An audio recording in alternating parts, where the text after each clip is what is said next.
आएगा उनका पाकिस्तानी फैमिली तो रिएक्शन। कैसे हैं आप साहब? मेरा नाम आजाद है। मेरा नाम नदीम। तो यार भाई साहब, टाटा ने बनाया एक ऐसा न्यूक्लियर इंजन जिससे हो गई पूरे भारत में बिजली फ्री। दुनिया गिरी भारत के कदमों में। ये क्या बोल रहे हैं यार, टाटा ने ऐसा इंजन बना दिया यार न्यूक्लियर वो भी वॉच हाँ। करते हैं भाई। अब इसके हाँ। बारे में हम कुछ कह नहीं सकते, तो वॉच करेंगे तभी पता लगेगा। लेकिन टाटा जी वो काम करते हैं जो इंडिया के फायदे के लिए चीज होती है, लेकिन वॉच करते ही आखिर हुआ गया है। तो गाना हम करते हैं स्टार्ट।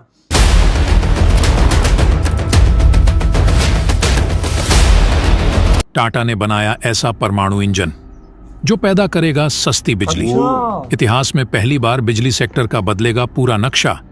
अरब देशों के तेल का धंधा हो जाएगा हाँ, चौपट। क्योंकि तेल पे बिजली अमेरिका से लेकर जापान तक आया भूचाल।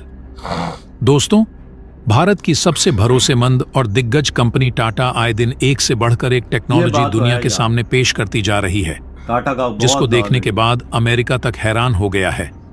अब टाटा हर सेक्टर में अपने झंडे गाड़ रही है, वह चाहे स्पेस सेक्टर हो, ऑटोमोबाइल सेक्टर हो, एनर्जी सेक्टर हो या फिर कहें डिफेंस सेक्टर हो। टाटा हर तरफ से भारत की मदद कर रहा है और अब टाटा एनर्जी सेक्टर को लेकर एक ऐसी जबरदस्त खबर दी है जो 140 करोड़ भारतीयों का सीना गर्व से चौड़ा कर देगा। दरअसल दोस्तों, भारत इलेक्ट्रिसिटी और पोल्यूशन की बढ़ती समस्या को कम करने के लिए एक ऐसे प्रोजेक्ट पर काम कर रहा है जो आने वाले समय में भारत के जीरो एमिशन वाले लक्ष्य में 1 मील का पत्थर साबित होने वाला है। क्योंकि भारत का लक्ष्य है 2070 तक भारत को जीरो एमिशन वाली कंट्री बनाना, यानी भारत में प्रदूषण नाम का कोई चीज नहीं रह जाएगा। जैसा कि हम सबको पता है कि इस समय फॉसिल फ्यूल का इस्तेमाल होता है ट्रांसपोर्टेशन सेक्टर में, जो कि प्रदूषण का सबसे बड़ा कारण है। भारत पेट्रोल डीजल पर से अपनी डिपेंडेंसी को पूरी तरह से खत्म करने के लिए बड़ा कदम उठा चुका है और यह भारत का कदम अरब देशों के तेल का धंधा चौपट कर देगा। दूसरी तरफ भारत इलेक्ट्रिसिटी सेक्टर में भी बड़े शिद्दत से जुट गया है। कई बड़े प्लेयर्स को इस सेक्टर में एंट्री भी मिल चुकी है। इस समय बिजली की किल्लत से पूरा देश जूझ रहा है, क्योंकि कोयले का जो रिजर्व है वह पूरी तरह से खत्म होने के कगार पर है और खदानों में भी कोयले की कमी देखी जा रही है। इसलिए भारत इलेक्ट्रिसिटी जनरेट करने के नए नए तरीके ढूंढ रहा है और इसी बीच भारत को टाटा ने एक ऐसा तोहफा दे दिया है जो इतिहास रच दिया है। तो दोस्तों, पूरी खबर क्या है जानेंगे इस वीडियो में। तो दोस्तों, टाटा के इस कामयाबी के लिए इस वीडियो पर एक लाइक तो बनता है। फटाफट वीडियो को लाइक कर दीजिए। दोस्तों, ये हम सब जानते हैं कि आजादी के 100 साल पूरे होने पर भारत डेवलप्ड नेशंस बनने के टारगेट को लेकर आगे बढ़ रहा है। इसी नजरिए के साथ सेंट्रल गवर्नमेंट एनर्जी के क्षेत्र में नए लक्ष्यों को लेकर चल रही है।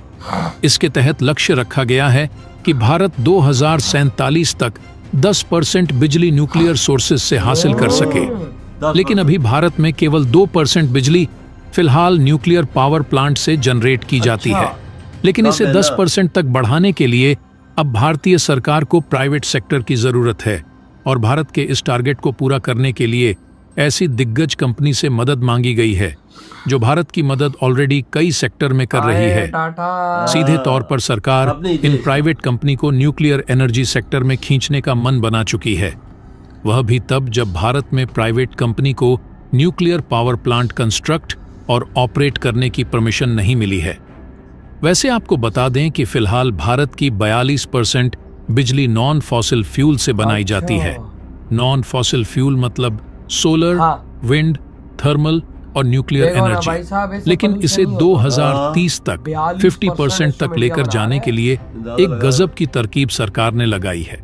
ऐसी तरकीब जिससे न्यूक्लियर एनर्जी सेक्टर के लिए बनाए गए कानून भी नहीं टूटेंगे और प्राइवेट सेक्टर भी आसानी से नई न्यूक्लियर पावर प्लांट सेटअप करने में मदद कर पाएगी। वैसे प्राइवेट सेक्टर कंपनी में इस बार भी Tata power, Reliance industries, Adani power और वेदांता का नाम आगे आ रहा है और सरकार चाहती है कि कंपनी न्यूक्लियर सेक्टर में करीबन $26 बिलियन का इन्वेस्ट करे। जाहिर तौर पर यह तो कंपनी बहुत न्यूक्लियर बड़ी पावर बात है। प्लांट्स का कंस्ट्रक्शन और ऑपरेशंस नहीं संभाल सकती। हमारी आर्मी इसलिए का सरकार का 4 प्लान साल का इन्हें बजट है। न्यूक्लियर हाँ। सेक्टर की कुछ खाली अहम ये टेक्नोलॉजीज देखो, देने का है, एनर्जी पे इतना खर्च कर जिससे रहे हैं। कंपनी आगे चलकर पावर प्लांट की कुछ अहम असेंबली मैन्युफैक्चर करके सप्लाई कर सके। यह अनुमान लगाया गया है कि इस इन्वेस्टमेंट की वजह से 2040 तक भारत में और 11,000 मेगावाट बिजली न्यूक्लियर एनर्जी से जनरेट हो पाएगी। 11,000 मेगावाट। फिलहाल भारत के एनर्जी सेक्टर में यार न्यूक्लियर भाई एनर्जी साहब, का कभी तो शेयर आज इंडिया में केवल बत्ती नहीं आती। 7,500 मेगावाट के आसपास है। मुफ्त है। अभी कंपनी असेंबली और सब असेंबली तो मैन्युफैक्चर करेंगी, हमारे लेकिन इन पाकिस्तान पावर में तो प्लांट्स बिजली को नहीं होती है। रात को 3 NPCIL दफा यानी लेके कि जाते न्यूक्लियर पावर कॉरपोरेशन ऑफ अरे इंडिया सोने नहीं लिमिटेड देता। ऑपरेट करेगी, और इन पावर प्लांट्स में जनरेट हुई बिजली से भी प्राइवेट कंपनी पैसा कमा पाएंगी। दरअसल भारत अब खुद की न्यूक्लियर पावर प्लांट सेटअप करना सीख चुका है और आगे चलकर दूसरे देशों के लिए ऐसे स्वदेशी nuclear power plants Bharat construct करना चाहता है। ठीक वैसे ही जैसे रूस के एटमॉस्ट्रॉ एक्सपोर्ट भारत के तमिलनाडु में एक न्यूक्लियर पावर प्लांट कंस्ट्रक्ट कर रही है। दरअसल रूस तमिलनाडु में कुडनकुलम न्यूक्लियर पावर प्रोजेक्ट के कंस्ट्रक्शन में भारत की सहायता कर रहा है। कुडनकुलम प्रोजेक्ट में 6 लाइट वाटर न्यूक्लियर रिएक्टर्स होंगे, जिनमें प्रत्येक की क्षमता 1,000 मेगावाट होगी। देख, आपको बता दें, रशिया भारत लगा दे 13,800 मेगावाट की कुल क्षमता वाले 18 नए न्यूक्लियर पावर रिएक्टर 2032 तक स्थापित अच्छा। करेगा, जिससे न्यूक्लियर एनर्जी की टोटल एनर्जी में हिस्सेदारी 22,480 हो जाएगी। वर्तमान में यार, NPCIL भारत में जितनी बिजली बन रही है 8,180 ना, मेगावाट की भाई। कुल क्षमता वाले 24 रिएक्टर ऑपरेट करता है, और एटॉमिक एनर्जी डिपार्टमेंट को 2030 तक न्यूक्लियर पावर जनरेशन की 20 गीगावाट क्षमता हासिल करने का लक्ष्य दिया गया है। ऐसा होने पर भारत अमेरिका और फ्रांस के बाद दुनिया में न्यूक्लियर एनर्जी का तीसरा सबसे बड़ा प्रोड्यूसर हो जाएगा। फिलहाल रूस के बाद तीसरा अकेला वो बन भारत ऐसा देश बन चुका है जिसके पास फास्ट ब्रीडर रिएक्टर की टेक्नोलॉजी है। वाह यार। मतलब अब हम खुद का न्यूक्लियर फ्यूल भी जनरेट कर सकेंगे, जिसके लिए अभी तक भारत को दूसरे देशों के आगे हाथ फैलाने की जरूरत पड़ती थी। अगर सभी चीजों का सही से इम्प्लीमेंट हो गया तो दोस्तों यकीन मानिए भारत में 24 घंटे बिजली लोगों को काफी सस्ती यार मिलेगी। अभी भी सस्ती है। साथ ही साथ पाकिस्तान से बहुत भारत ज्यादा दूसरे सस्ती। देशों को भी बिजली भेज सकेगा, इधर पता करेंगे। जिससे भारत को अच्छा खासा मुनाफा वही होगा। तो। भारत की इकोनॉमी बहुत तेजी से आगे बढ़ेगी। भारत एनर्जी का हब बन जाएगा जो पूरी ये दुनिया बात को तो है बिजली यार। सप्लाई कर सकेगा। इधर हुई है वीडियो आता यार भाई, अंदाजा लगाओ आज तभी तो इंडिया में बिजली मोदी जी फ्री में बांट रहे हैं। 200 यूनिट 300 यूनिट आज इंडिया में फ्री है भाई, इसी वजह से कि भाई इंडिया में बिजली इतनी बन रही है कि भाई मोदी जी कहते हैं कि फ्री बांटो। यार क्या बड़ी बातों में कह दिया। वजह बिजली पाकिस्तान से पूछने बिजली फ्री बांटने वाला काम।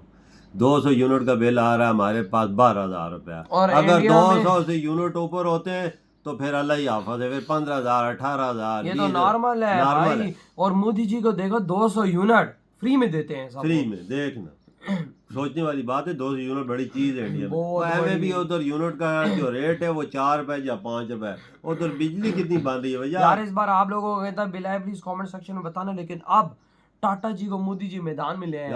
अब टाटा जी बना रहे हैं न्यूक्लियर इंजन वगैरह और न्यूक्लियर से पैदा करने वाली बिजलियां। तो भाई साहब इंडिया 2047 तक ये सही बड़ा सारे देश जुड़ बन गए जाएगा। हैं। टाटा के साथ अडानी है और जितने बड़े अलायंस है सारा ग्रुप ये देखो शामिल हो इंडिया गया। में कितनी पावर और कितनी एकता है कि सारे बड़े बड़े बिलियनर्स हाँ। मिलकर भाई साहब भारत को आगे बढ़ा रहे हैं। वजह इंडिया में काम ऐसे इंडस्ट्रियाँ लग रही हैं, फैक्ट्रियाँ लग रही है, दुनिया की हर चीज की इंडस्ट्री है इंडिया में। फिर बिजली तो जरूरत पड़ती है। सारी बात। और फिर- आप देखो भाई बिजली पैदा करने का सबसे सस्ता तरीका बिल्कुल निकाल देखिए, लिया। बिल्कुल देखो सोलर प्लांट भी सबसे ज्यादा लगे हुए हैं इंडिया इंडिया की में। बिजली हाँ 42% सोलर से आ रही है। और जा- मतलब ये एयर के थ्रू हाँ। सोलर के थ्रू आप ये अंदाजा लगा ना कितने बड़े प्लांट फिर होंगे सोलर के।